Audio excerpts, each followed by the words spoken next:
Bonjour, je m'appelle Vincent, je suis un infirmier aux urgences de psychiatrie. Et là, vous êtes dans la zone d'accueil où les patients passent obligatoirement pour s'enregistrer, faire la demande auprès de l'infirmière d'accueil des urgences. Un infirmier en psychiatrie, c'est un infirmier qui s'est spécialisé dans la prise en charge de patients en souffrance psychique, donc avec plutôt des qualités d'écoute active, d'empathie, la gestion émotionnelle. On est là aussi pour évaluer donc la crise, évaluer la souffrance chez le patient et le risque suicidaire. Alors notre service c'est celui qui est sur la droite, le premier, là, l'unité d'urgence de psychiatrie.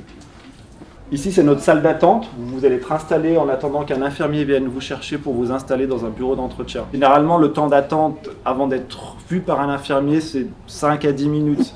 L'infirmier, c'est le premier contact avec le patient. Donc lui, il va être là vraiment pour s'occuper de l'environnement aussi du patient, comprendre la situation et ses besoins. Ensuite, le médecin, il va plutôt avoir un rôle d'évaluation et aussi de diagnostic pour pouvoir orienter au mieux la personne. Ensuite, vous allez être installé dans un petit bureau d'entretien. Je vais vous montrer notre bureau médico-infirmier. Voici notre poste de travail où les infirmiers et les médecins sont derrière les ordinateurs pour consulter les dossiers.